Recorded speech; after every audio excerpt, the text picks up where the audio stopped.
Hey everybody, it's Dave with Dii. Thanks for joining us today with our live YouTube little class here. We call it a class, but frequently it's an interview these days. Today we're going to be talking with Sepideh Homami. Here she is, the lovely Sepideh. Thank you. And don't forget to like and subscribe to our channel if you're here for the first time. Click the little, whatever it is, little like button, and then there's the little red subscribe button below the screen on the right, I believe, like usually a red subscribe word, and just click on that. It'd be great to have you as a subscriber. Also, if you haven't been to our website, davesislandinstruments.com, go down at the bottom of the homepage and you can become a subscriber to our newsletter and get informed of all sorts of things that we're doing here at DII with handpans, ukuleles, and steel drums from time to time. All right, today we're going to be talking about traveling with a handpan, and Sepideh literally is an expert at traveling with a handpan. I've seen her travel all over the United States with her handpan, and I'm not sure if I've seen you travel elsewhere, but lots of places in the United States. Yes. So I really do consider her as an expert with traveling with the handpan. So we're going to be talking about all sorts of little questions that you might have today about how you can use a handpan when traveling, how she gets, plays in various places and locations, how she maintains her instrument, and all sorts of things like that. If you want to see what she does from time to time, she's on Instagram. And you can find her if you just look up at Sepidrum, Sepidrum, at Sepidrum on Instagram. So she's there. She's got lots of pictures of her travels and that sort of thing. All right, with no further ado, our travel expert, Sepidrum. So she's been here with us, by the way, at DII for a long time. She first came in not really knowing anything about handpans. She was very much a beginner, right? Yeah, and she came in, she took some of our handpan classes, kind of like some of you might be tuning in today, just interested in handpans. And she ended up renting one from us, and then later on she ended up buying one from us. And so she's now had experience on different handpans that we sell here at DII, since we have different models. And so we're going to be talking a little bit about her experiences as well with those models of handpans and just her perceptions of those and that sort of thing. And by the way, if you have any questions or comments, please put them in the comments section. We can answer those live for you today. And by the way, Daniel's over here. Put your head in the screen here real quick. Daniel's over here. There he is. So he's monitoring the comments, and we're having a little party over here. So actually, there's a couple comments right now. Okay. Actually, this is Jeremy Franklin. I talked to him today. Shout out to Jeremy. You the man. He's planning on getting one of the new Ohm drum. Right on. Yeah, he was so excited about that, and he wants to play ukulele. So nice. Jeremy's Franklin out there in Colorado. This is what he said. Actually, I put his thing on there. I like his comment, and it says, "Hey guys, dig your vibe. Those beautiful Luna finishes." Thank you, sir. So he likes that. So awesome. And then we have Pamela. Hey, Pamela. Pamela's here. Let's Hi. see. She's just saying she's hello from Ventura. So nice. Nice. I love Ventura, by the way. Yeah, Ventura's nice. Yeah, it's gorgeous up there. That's beautiful. Definitely. All right, so Seppi, first of all, you know what? Can we just play a little bit? Sure. Just to Sure. kind of give us the handpan mood. You can, Absolutely. Yeah. Yeah. Once you start, and I'll just fill in or do whatever I feel like. I don't Okay. know, and just kind of Sure. go for it.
Wow, that was so gorgeous. I was like, I didn't even want to interfere.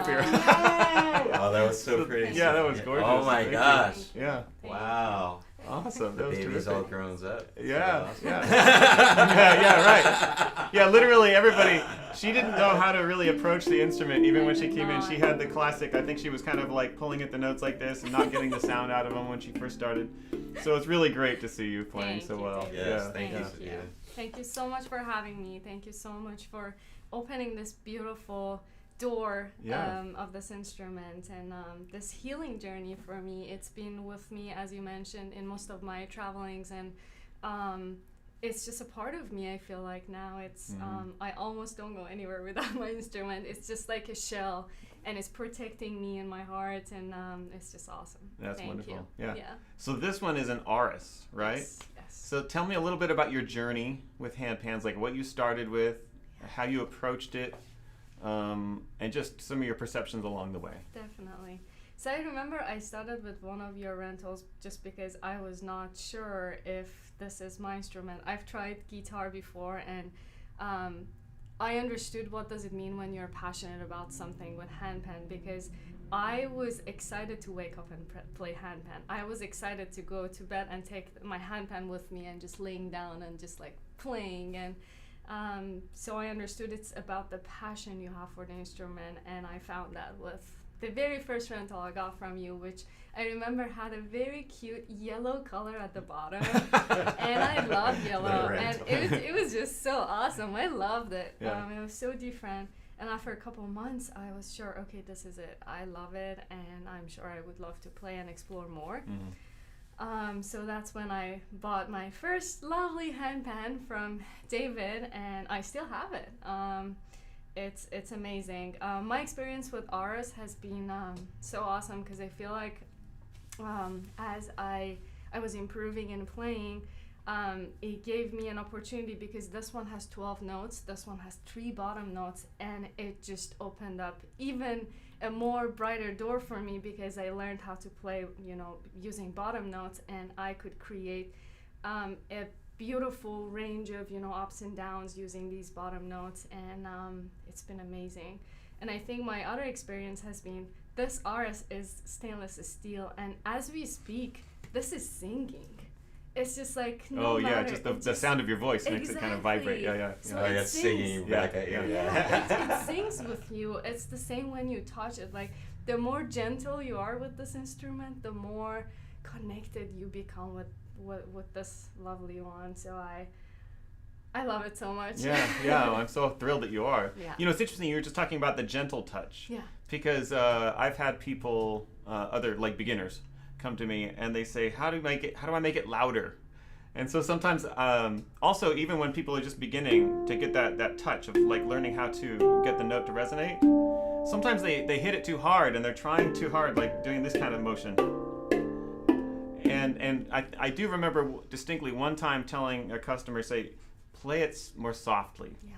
And as soon as they did, all of a sudden they started getting the proper sound out of it. But I find it fascinating. A lot of people expect it to be really loud, maybe, but it is to some degree a quiet meditative instrument. I feel the same. I feel like it is. I felt that when I started jamming with other wonderful handpan players or with all sort of instruments. Sometimes you don't hear your own instrument because handpan is not meant to be loud. You're not playing a drum, so it's okay. Just like focus on you and your own playing, and it doesn't necessarily have to be loud to be beautiful. It can be so gentle and be so beautiful. Yeah, totally. So we're going to be talking about traveling today. So if you've just gotten with us on this episode, we're going to be talking about traveling with handpans, the good, the bad, and the ugly. And so Sepideh, this is Sepideh, by the way, if you didn't know already. And she's our travel expert right now. We're going to be interviewing, talking about her travel experiences with the handpan. Also, as I mentioned before, if you have any comments or questions, feel free to put them in the comments section. And Daniel's over here, and he's watching the comments, and we can answer those live. So she just basically explained to us some of her initial thoughts on how she got started with handpan. Now I want to dive into the travel stuff. We're going to be talking about cleaning a handpan coming up. So if you have any questions about how to maintain or clean your handpan, now's the time to go into that comments section and ask those questions, because a lot of people have questions whenever they come to us. Frequently, beginners have the questions about how do I maintain or how do I clean the instrument. So we're going to talk about that real briefly right now. Well, maybe not briefly. Maybe it'll be a huge, long discussion. I don't know. But so let's just go back to like the progression of the instruments that you've had. Since Sure. I remember you had the rental, which was not even powder coated. I think it might have been just spray painted with a clear coat, maybe. I believe so, yeah. And then I know that you also have experience with one of our powder coated instruments. Yeah. And I know you've had experience with the nitrided. Yes. And I know you have experience with the stainless. Yes. So let's just go back to the beginning and Sure. let's talk about like if you even thought about cleaning it. Like how did that even evolve? Definitely. So it's a great question. I think each of these instruments and their materials, each instrument has its own character. So I feel like it's asking you to like clean it up, to give it some love, to how to treat it, you know.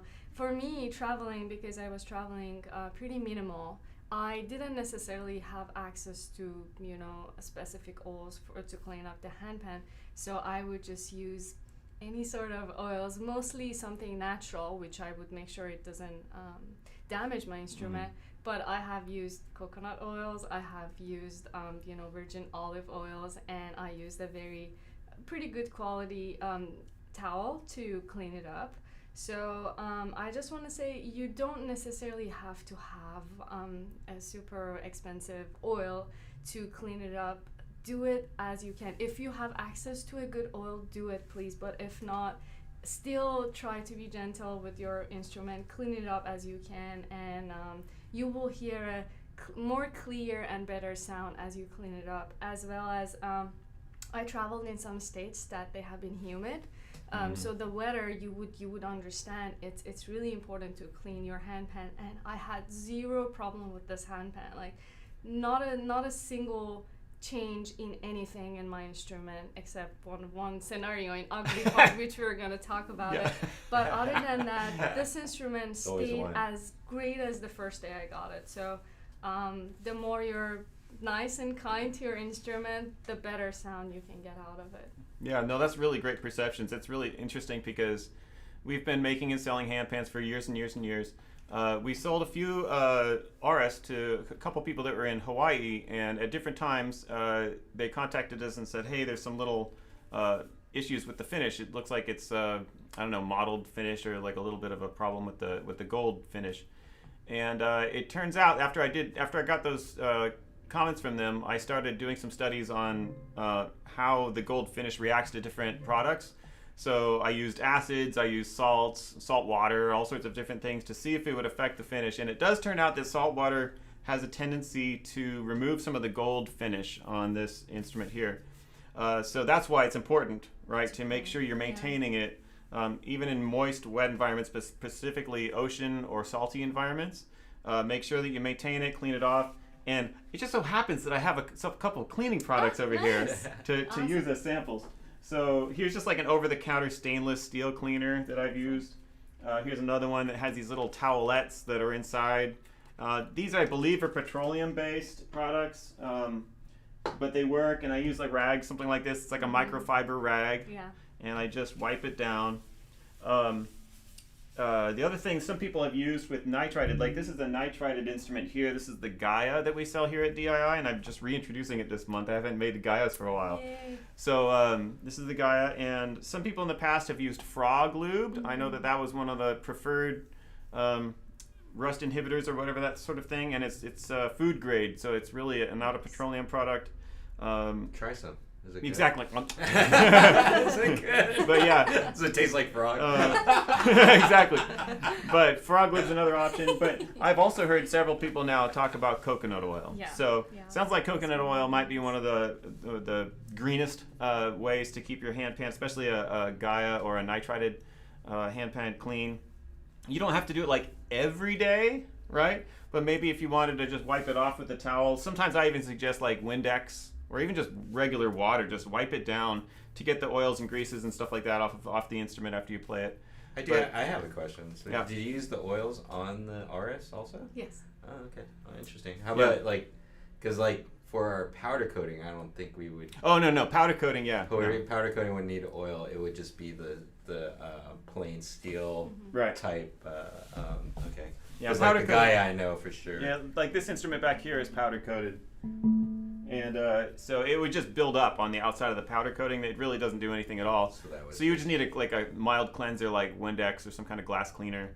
And even these would work well with glass cleaner or something mild like that.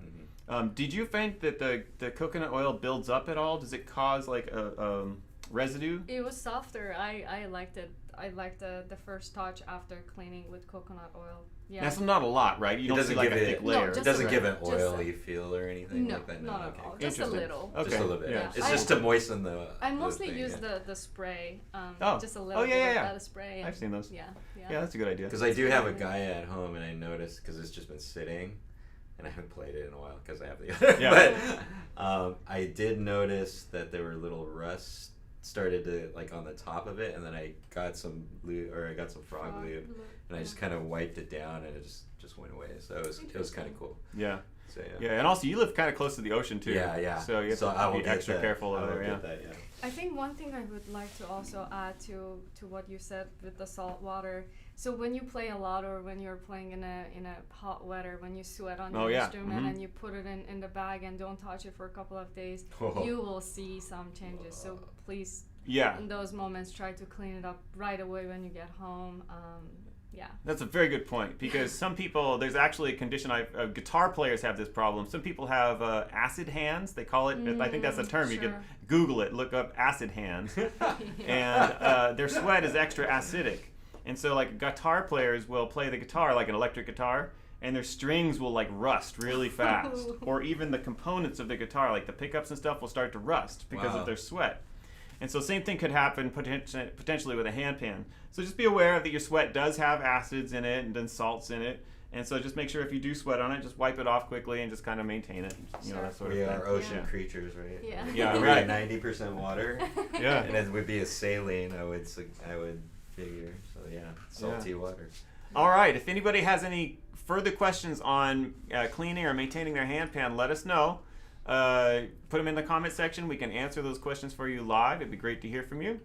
Otherwise, we're going to talk quickly about jamming with strangers. So on your travels, when you go out and about, I frequently see you talking or pictures of you with other people playing or meeting new people, that sort of thing. You're very gregarious. I know that it's easy for you to warm up to people and get involved with new things. Sure. But just kind of tell us, how do you go about that when you enter a new city or a new town, or how do you figure out where to play or how to meet people? I feel like that almost every time there has been a different story that it's really interesting, because I feel like you become a storyteller when you travel and you gather all these stories. So I remember once, I love this one because it's really funny. I grabbed my handpan like always. I started walking around the sunset time towards the river. I believe it was in Montana.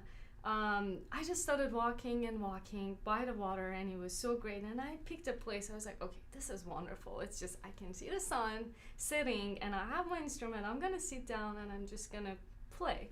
So that's what I did. I took my handpan out, I started playing, and all of a sudden I saw some people came to me and they were like, oh my God, what is this? We thought we were dying. We thought we were dreaming. We didn't know what is this sound. And they were fishermen in the river. They had no idea someone is sitting right around the corner behind the bushes playing some magical instrument that they've never seen. They were like, is that a UFO? Is that a grill? Like, what is it? I was like, no, this is called handpan. And so they sat down. I played for them a little bit, but it's really interesting. At first they were scared. They were like, are we dying? What is this dreamy sound coming? I was like, no, just close your eyes and relax. It's not gonna hurt. Are we dying? This ain't gonna hurt. What happened right now? What's going on? That's hilarious. But mostly about jamming in smaller towns. I happened to ask about open mics. I went to open mics and started playing there, and right after the open mic I ended up making friends in the same small town, and right after the open mic or the day after we ended up jamming in and playing. Okay. And also I was being open to play with any instrument. Like I just feel like there is a lot you can create with this, and some, mostly other musicians, they're just so awesome, and you can create a lot. I feel like I have created most of my beautiful melodies that came out in jamming sessions because you just become double creative, and it's just awesome. It's okay to ask to to jam in with other people, and even if you don't know how it's gonna come out, give it a try. Just listen. I think in jamming in, the most important thing is you're not playing individually, you're playing with other instruments, so it's important to give them enough space to play, and you should find some space to play. So I think the most important thing in jamming in is listening. Oh, absolutely. Yeah, having your ears open. A lot of musicians say that. Open up your ears. Listen to the other musicians. Exactly. Yeah, and try not to step on their toes, and they try not to step on your toes. Basically, don't overlap, kind of thing. Try to blend. Don't overlap, that sort of thing. I think that's really cool that you basically are comfortable going into a new town, looking up a coffee shop, or usually coffee shops, Mostly, right? Yeah. Usually like a coffee shop, you find out if they have an open mic night, and then you just introduce yourself. And now, at those open mic nights, did you bring your own microphones? What do you bring? They mostly had it. Okay. They had it. I can't recall of a scenario they didn't have. It might not be the best microphone that you need for handpan, or they may have only one, which is totally okay. You're sharing the experience, and a lot of people haven't heard about handpan. So when you play, people, they learn about something new, and you're opening a new sound, like new journey, new experience for them, which I think it's really amazing. Yeah. Do you ever sing and play? I have Put her on the tried spot. a little more of like humming rather than like singing. Yeah. But I think mostly in creating new melodies, it's been helping me a lot when I like start to sing to myself, like la la la la la la la. So that has been helping me a lot. Yes. I haven't gave it a try to actually sing while I play. Yeah. When recording, but for myself when I'm practicing and when I'm creating, it's been helping me a lot. Yeah. Pamela is asking Sepideh, how many handpans do you have? Ooh, that's a wonderful question. I would say 3. More and less. More or less. Yeah. Someone's borrowing one. Yeah. Either I borrow one, or I let friends to play. Actually, let me mention something really interesting. Once I was playing somewhere, I think I ended up playing at a coffee shop. I played the day before, and they liked it, and they were like, okay, tomorrow would you like to play at this time? I was like, yes, please, definitely, I would love to. So I had a performance for probably 45 minutes, not too long. After the performance, people came up and we were talking, and all of a sudden I saw someone, a gentleman, walked towards my instrument, and I personally really don't appreciate when people don't ask about the permission and start touching your instrument, and they just like, they don't know, they just like go crazy. So he tried, and he couldn't make a good sound. I was just like watching on the corner of my eye. Of course. And I saw him walk towards the kitchen, grab the spoon. Oh no! Walked back to the instrument. You should have seen me. I like jumped like a soccer player. Support my instrument, and I was like, no. And I think almost after that, I almost didn't let anyone to touch my so I think it's important to create boundaries. If you're playing at different places, you know how precious is this instrument, and communicate. It's okay to tell people if they don't know, because if it goes out of tune, you should come to David to tune it for you. So it's really important to set boundaries. I learned that during my trip as well. Yeah, it's interesting when people buy instruments here from us. I have a list of things that I explain to them, like how to take care of their instrument, and one of them is don't play it too loud. And I say to them, well, this isn't really for you, like the customer, because the customers are usually going to be very, very good with their instruments and not play it too loud. But I say this is usually more for your friends and family who don't understand the instrument. Yeah. So, because when I tune them, I use a mallet and I hit it very hard to make sure that it stays in tune. But friends and family, they might actually like walk up with a spoon, right? Or what is that clank? And next thing you know. But that way the customer knows right up front that they take care of it and make sure their friends and family know that as well. How to play with a spoon. Yeah. That's an interesting story. I like his imagination though. It's like, wow. I need something harder to hit this. But yeah. I get it, because when I first started, it was hard. It was hard, and you're like, how can I get this? Yeah. What's going on? It wasn't hard. It was just I didn't have the technique. Yeah, that's what too. it was. Yeah. But as I went on, I felt like the more gentle I am with the touch of the instrument, the better sound I can make out of it. I was just looking at some of my videos for 2-3 years ago that I was going like my hands were going super far, and I was like not making a nice sound, and I was like, wow. So there's a the more you practice, the better you become. Well, I think in that is like how you just did it, like when you were doing this. Yeah. Where she was doing this. You're not breathing in the beginning, and then when you're doing a soft touch, you have to really focus on that soft touch. So what happens is that touch translates. It's weird, and you can control it more, and you're in a more relaxed mode. Definitely. That's what it is, and I think it's you've learned to control your breath as you're actually playing because of the practice. Yeah. So awesome. So was it Pamela that made that question about how many instruments? How many instruments, yeah. So on that question of how many instruments, so are any of those instruments different scales? Because a lot of people have questions about scales. So first of all, what scale is this? This is Rs, or D minor. D minor, yeah. Yes. So I chose this one because of a couple of reasons.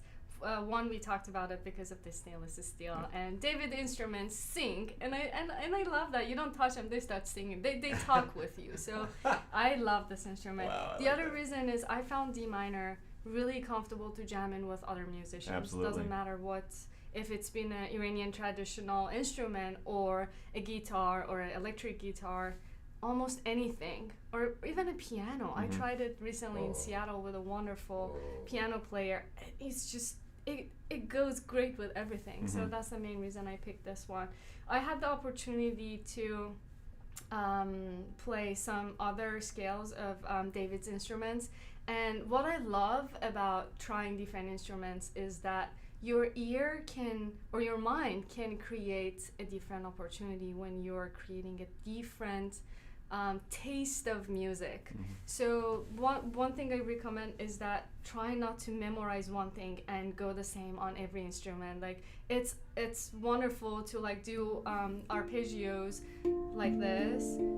You can always start as like really calming, but give yourself an opportunity to make some more space and try different things, and do not do the same thing on each scale. Like try to see the scale as is and explore it that way. So yeah, I had the opportunity to borrow some of other David's instruments, and every time I have a blast. It's a surprise with each different instrument. I also played, I had a pleasure to play a Dii Handpan, which a wonderful maker from Iran made it for me.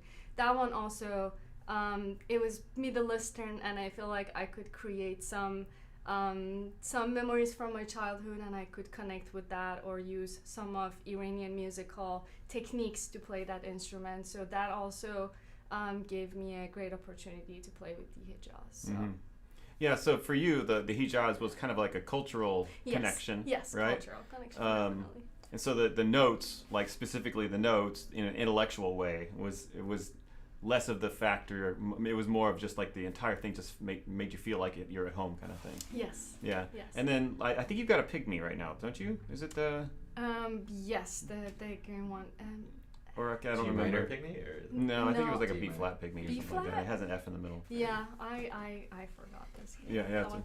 But I personally, I think this becomes really personalized. I love more of melodic, slower playing, like meditative. So I connect with more of pygmy scales because it's just like more slow. So Depends on you. I would highly recommend see what you like. If you love to play percussive, listen to different scales, see what you love. It doesn't mean if one person plays beautifully with one scale, doesn't mean this is the same exact one for you. You may feel more connected with a major scale. For me, pygmy, D minor, it's speaking my heart. So, yeah. Now, just regarding the Hijaz, since we were talking about that, is that an instrument that you would feel like you would play as a primary instrument, or is it something that where you has a specific reason that you would play it? Like if you had 3 on stage, would that be your main one, or would that be like a special song? I think D minor has been always my main one. Okay. I use the opportunity to let the audience to hear Dii Hijaz as well, because it's not familiar to everybody's ears. Yeah. So it's a different exploration, as well as I found minor and pygmy scales, which I'm mostly talking about the Rs. I could play it in sound healing sessions, in meditation, in yoga sessions, in jamming session with electric guitars and like more of like pop or even rock. So this gave me that option. Awesome. I don't found myself comfortable doing that with Hijaz. I found myself a little bit more limited, but playing solo with Hijaz, I found it amazing. Like almost everyone after that, they come up to you and they're like, "Oh my God, what was it? Did it come from Aladdin? Like, where did it come from?" Like, yes, exactly. Yeah. It's hilarious. I just flew away from Aladdin cartoon. With with the kettle, like what with the pot and with the rug. Right. That's funny. That is funny. All right, once again, we're with Sepideh Homami today. She's our travel expert with Handpans. With us today, and we're just talking about how she's had experiences with traveling with the handpan, and we were earlier talking about how to clean the handpan. We're just talking about jamming with strangers. If you have any questions about anything we're talking about right now, feel free to put them into the comments section. It'd be great to have those comments or questions, because we're going to answer them live right here, right now. Actually, I have a segue. Oh, awesome. Where we're talking about how many handpans. We had a customer, I think it was last night. She wanted to do a video call with us, so I figured since we're on the topic of different handpans, right now, Dave, you have a Gaia. Yeah, this is the Gaia nitrided metal. Nitrided handpan. She wanted to see the difference between that and maybe the satin that's right there. Oh, yeah. And then maybe the Luna. So. Okay. Just real quick. Just, sure. do it like a quickie, like the Gaia, the satin, and Luna, and these are all available currently right now because I know the sale's going on currently. Yeah. And people want to hear these handpans, so might as well do it on the live stream. Absolutely.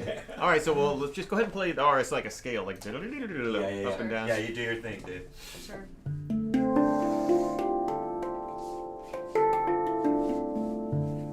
So yeah, the stainless steel, the RS, has one of the characteristics we just call it the sustain. It has a lot of sustain. So a lot of people really like that sustain. It has like a long sound that just kind of is very dreamy. So the Gaia here, this is the nitrided metal. It's kind of a little bit less, has a little less sustain than the RS, but maybe has a little bit more than the powder-coated versions. So take a listen to this one compared to that.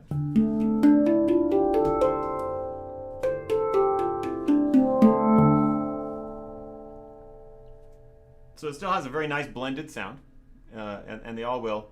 But you start hearing these little nuances. That's really what it comes down to. It's really fascinating, because these are all tuned to D minor. So let's see what this one sounds like here. And this one has 8 notes rather than 9, by the way.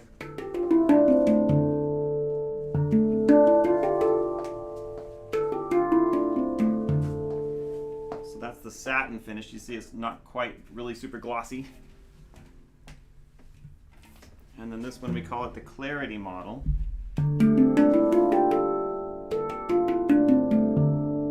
This one actually has 3 notes on the bottom, so you've got the.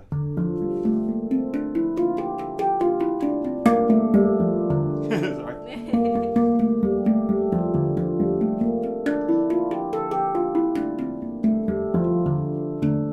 So you can see they all have that D minor sound. They all have a nice, clean, clear sound as far as the tuning is concerned, but they just have these little nuances that are different.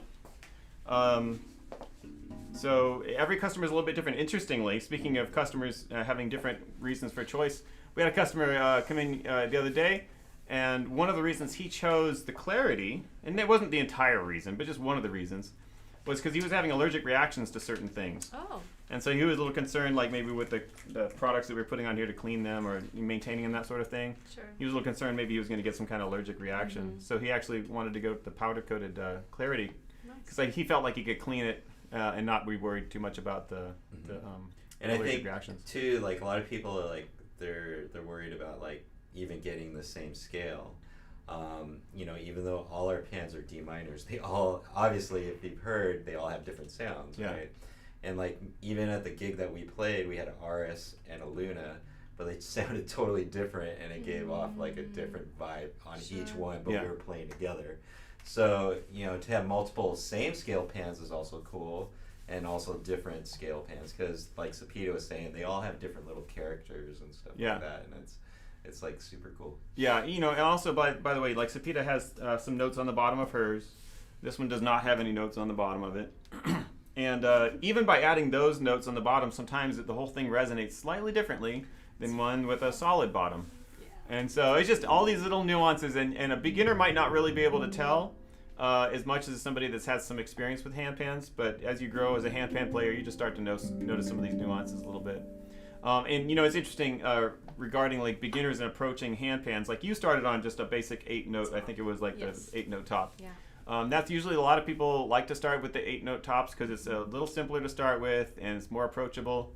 And I had an experience when I was meeting with a tuner recently, and they had some handpan that had like lots and lots of notes on the top and bottom all over the place.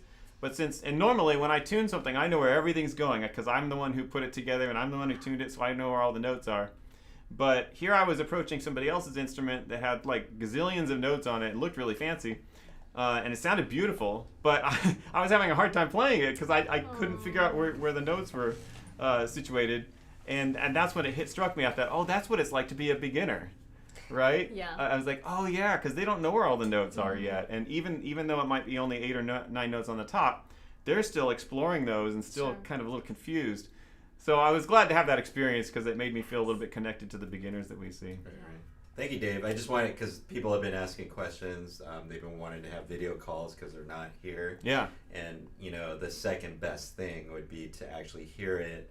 And right now you have a great sound sample. Hopefully the audio is coming in good, and you guys can see it, and you're hearing from Dave. So if you guys are seriously thinking about, you know, if you guys are watching right now and you have any questions, you know, definitely this is a chance to pick this gentleman's brain, this awesome master of the handpan. Yes. Thank you, Daniel.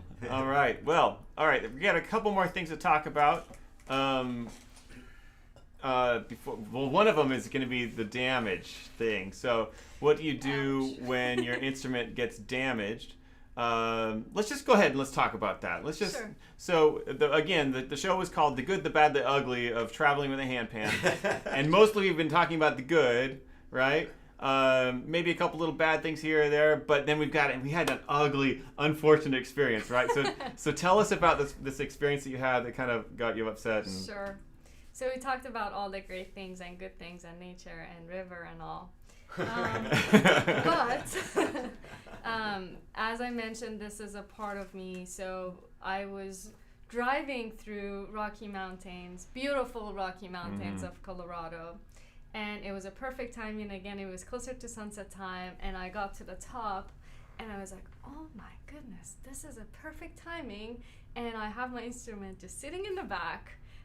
So it's great. Let me just grab my instrument and start playing here a little bit before I leave the national park. And Rocky Mountains is one of the most gorgeous. If you haven't been, please do yourself this favor and go. It's beautiful. So I parked my car. I opened the back door, and I have totally forgot that the last time, which was my last stop 3 minutes ago, which I was playing in some other beautiful sceneries, I put my handpan in its bag, which I do all the time, but I didn't fully close the zipper, which I don't know if you can make a guess right now, but as soon as I opened the door, it jumped out to me, jumped out of the car, and I couldn't save it as good as I could. I still, when I talk about it, I become so emotional. I feel like my heart aches. So unfortunately, it dropped on the asphalt, and but I'm happy about it now because it helped me to go through the pain and understand it's okay. These instruments, again, they have a character, just like human beings. When they get damaged, when they get sick, they can get better. You just need to find the right person to tune it back. So I hit it from here, which, as you see, it has a character right now, which I like the character. Yeah, it has a story to tell. Yeah. So while I was in Colorado, and it was the only instrument I had on me since I was car camping mostly, I contacted one of the wonderful players, Mark D'Ambrosio, and I was like, okay, listen, I have this awesome instrument from David, but David is in Long Beach. I'm here, and I just played every day. I can't imagine I don't play it for a couple of months till I go back to David. Do you have any like, what do you think? Is there anything we can do? And he was like, yes, I actually do. There's a wonderful maker which has worked with David and actually learned from David when he was a child. And this wonderful maker, his name is Sean, I believe Iskra, if I'm right. Iskra, yeah, is the name of this. Yeah. So, thank you. Hey, Sean. Yeah, hey, Sean. Thank you. He gave me his time, and I took it to him, and he tuned it for me. So this lovely came back to life again. But then as soon as I came back to Long Beach, I definitely, as David mentioned, when a maker makes an instrument, they close their eyes and they know what is where, and they have like a wonderful ear. And I brought it back to David, and I was like, I almost burst in tears. I was like, David, please save my instrument. So now it's sounding as great as the first day, if not better. So even if an accident happens, he tuned it up pretty well then? Okay, cool. Yeah, Sean tuned it first, and then when she came back, I took a whack at it myself too. You got, like, honestly, I hear that story because you know how many handpan tuners there are in the world? Yeah. Yeah. And that's like a random because that's Definitely. crazy because you're blessed. Yeah, definitely. I feel like that. So I was able to play it in Colorado again, and all along the way till I could bring it back to David. So if your instrument gets damaged, treat it well, find a wonderful maker, tuner. I highly recommend if you're in California. And even if not, can they ship it to you? Because I actually had that question. Yeah. So you can ship it to David, and it can come back to life. Usually what we require is like take a video of it really quick, just so Dave can look at it and see, because sometimes Dave is amazing, but he's not God. Yeah.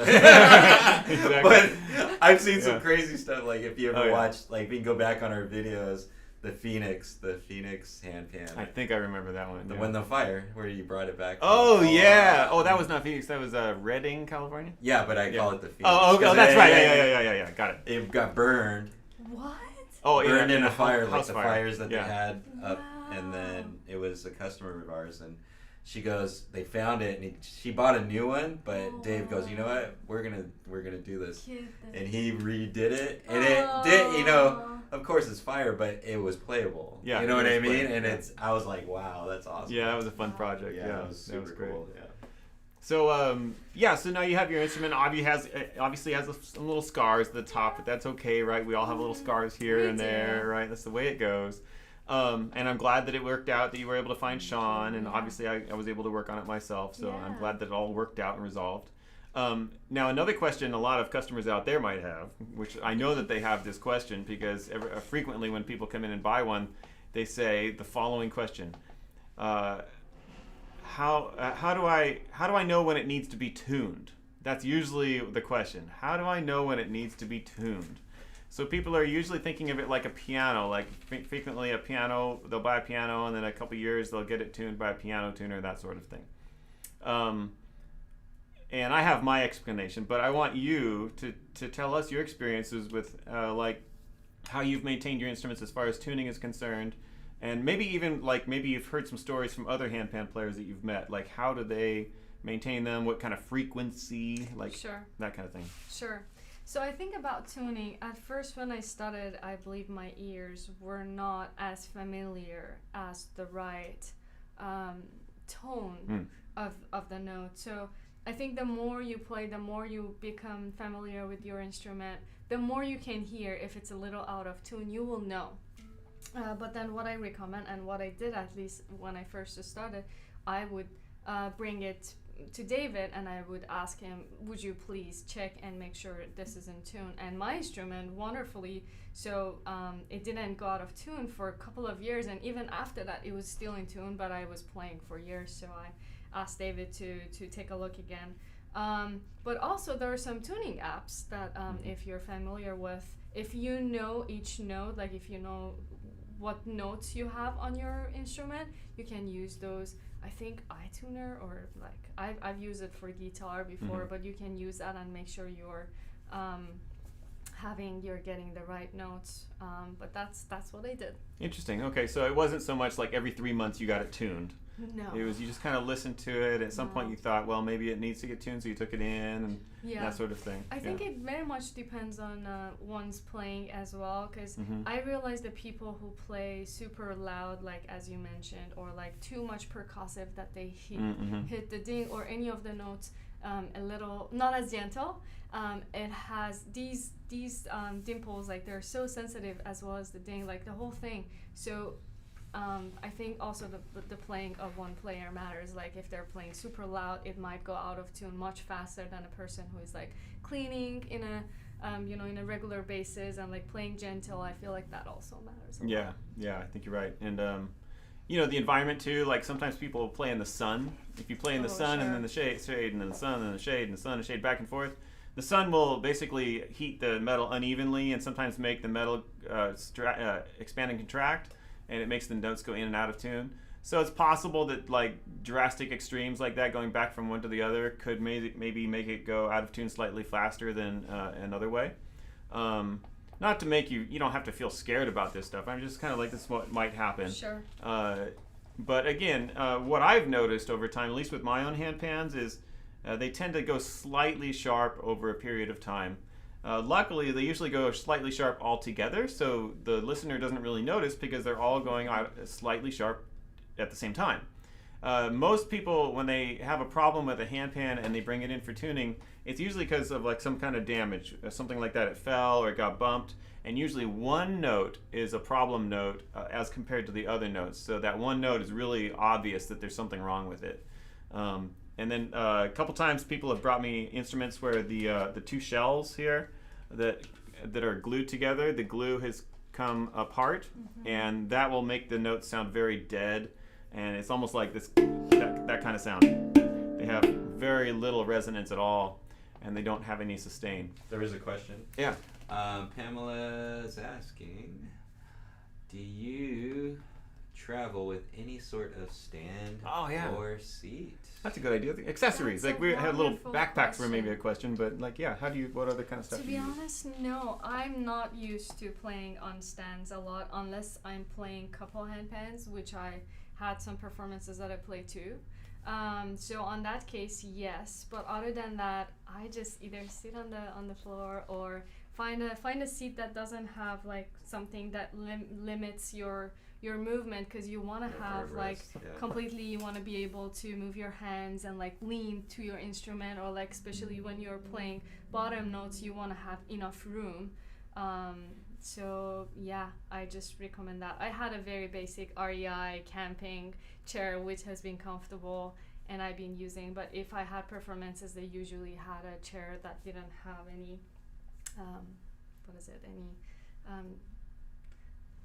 arms, yeah. So I could easily play, but I mostly, if I'm playing one instrument, I put it on my lap and I feel so comfortable. Yeah, I prefer playing on my lap too. Like the stand is kind of fun if I just want to walk up and play, but if I'm performing, I like to have it on my legs for a couple of reasons. The port on the bottom, you can kind of tune that with the separation and the width of your legs. If you bring them together, it makes that pitch go lower. If you bring your legs apart a little bit, it typically makes that pitch go higher, or it just kind of keeps it centered the way it naturally sounds.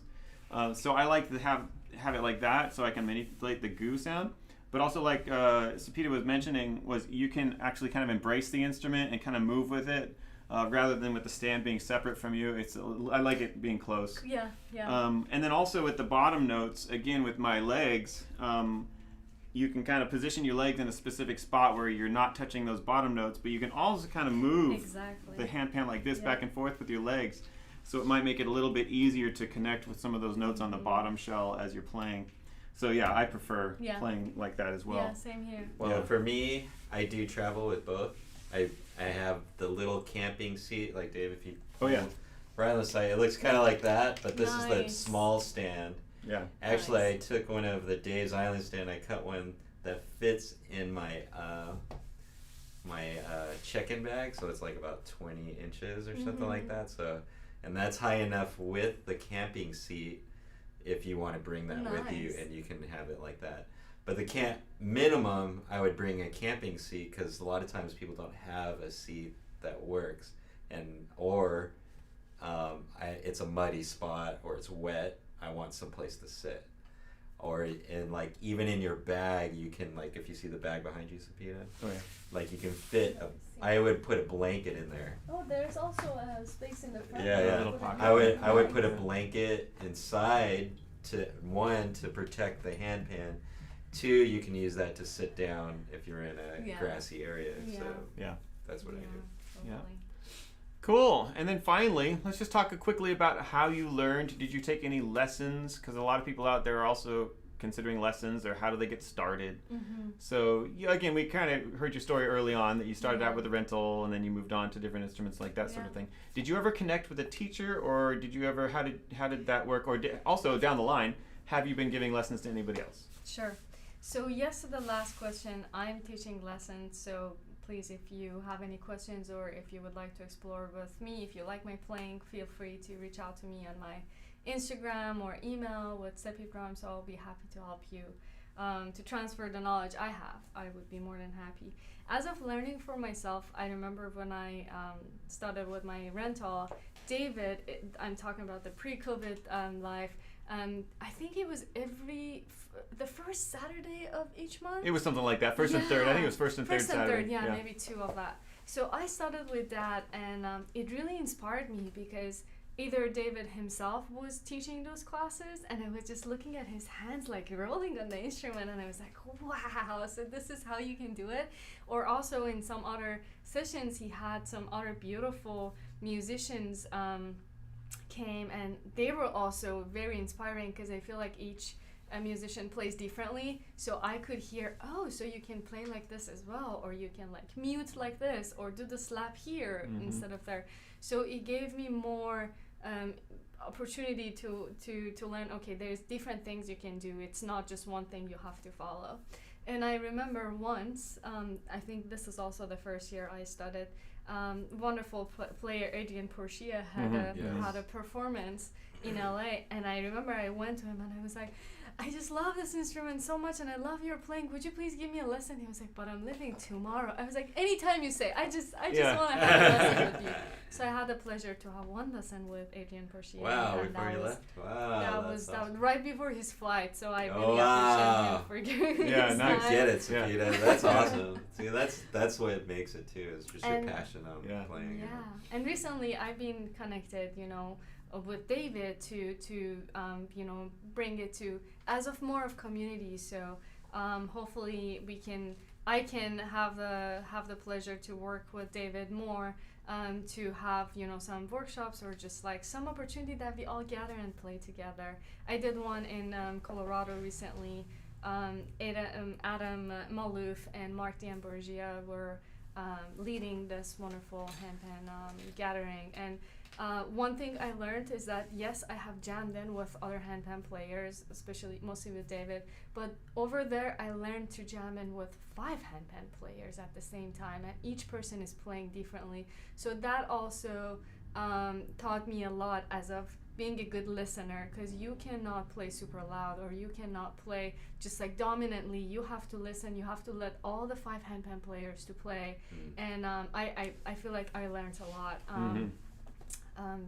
as of Music Theory or like, so it's great if you have the opportunity to do it online, or you have communities like if you're in Southern California or Northern California, you have the opportunity to come to David's classes and workshops. I highly recommend. You learn a lot. It's not just what you learn from the teacher, you learn from each person who comes to the class. Mm-hmm. Indeed. Yeah. So you just mentioned Adam Malouf's name. Yeah. So Adam Malouf is a extraordinary handpan player, and I believe he lives in New York area. I think he moved to South Carolina. Okay, so. East Coast. Yeah. So he's out there on the East Coast, and he actually came to Dii maybe 3 years ago and did a workshop here. And the reason I bring it up, he recently contacted me, and we're coordinating another workshop coming up in January. Nice. So we'll get you the specific date on that as soon as possible, but it's looking pretty good for January, somewhere in the middle of January, I believe, and it'll probably be on a Saturday. So anyway, so we'll keep your eyes out for Adam Malouf's workshop coming up here at DII, and we're going to do it live and in person. Awesome. So it should be pretty fun. And I asked him if he would do like a YouTube thing, and it sounds like we're going to do a little YouTube interview and all that sort of thing too. So it'll be really fun. Nice. Don't miss it out. Yeah. So just one more thing on the lessons, and the learning aspect, Yes. because this is one thing I've with you specifically. I watched you from like a little seed, right, when you were just planted, and you were here taking in the classes, right, and then at some point you were out of the picture. I didn't see you for a while, right? But then when you came back, you had several flowers blooming already, right? Yes. So you grew up, and I kind of wanted to find out through that growing time, Sure. how you approached it, because some people also, they get a little frustrated along the way. How did you stay motivated, and what kind of things were you working on at that period? Oh my God, this is a wonderful question. So yes, I feel like learning the techniques at first is really important. How to touch the instrument, where to touch the instrument, and understanding about what is like playing percussive, or all the different things about octave and fifth, and all those things gives us a bigger room to play differently. But then I definitely felt I had some blockers in the middle of the way. I was like, okay, I feel like I'm not improving at all. Like I'm just repeating what I used to play. And it was just a point, I remember like maybe I didn't touch my instrument for 2 weeks. I was like, I'm just not good at this. And I can't like, but after 2 weeks, again, I grabbed my handpan every single day and night. And I played and played and played. And the more I practiced, the more it came, the more, I think it came to me is the best word I can use, because the more you practice, the more you understand, oh, okay, so now instead of this note, I can play ding, or instead of playing this note, I can do an accord, or I can play the bottom notes, or there are a lot of room. Like when I learned what does it mean to improvise, when I learned I can start from something really basic, let's say 1 and 2 and 3 and 4 and you just start from the ding, super simple, and put the notes on the center, and then you start like adding the notes, and that's when you improvise, and that's when you realize you can do a lot. Doesn't matter if you have 1 instrument or 5 instruments, because there has been times that I felt like only if I had 10 instruments. Yeah. No, there is a lot you can do with 1. It's really tempting to have 10 instruments. Yeah. Of course. But there is a lot. There is an infinite you can do with 1 instrument.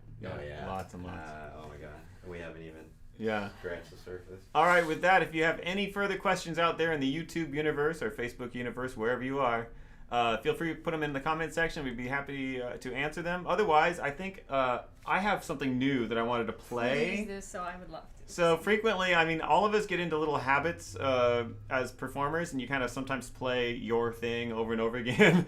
So I learned how to play something a little bit different, and so I might struggle with it even today. I might mess it up a couple times. No way. But no, don't do it, Dave. But okay, Don't do it. But so if we didn't mind, it's just like a groove. It's like a little groove I feel. would love to So listen. I'll play the groove, and then maybe you can play on top of it, sure. and just ad lib and mess around and have Sure, fun. I'll listen first. Yeah, I and miss listening to Okay, but it's just it's pretty simple, but it's kind of hard for me because the rhythm is a little bit awkward still.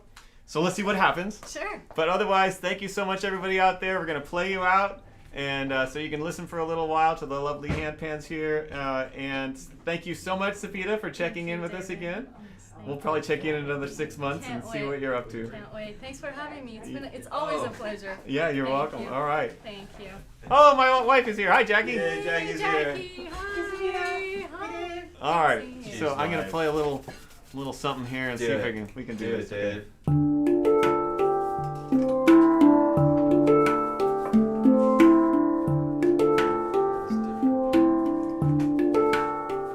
That's all it is. What I was struggling with on this was the slap. The little slap. I was having a hard time with that.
So nice.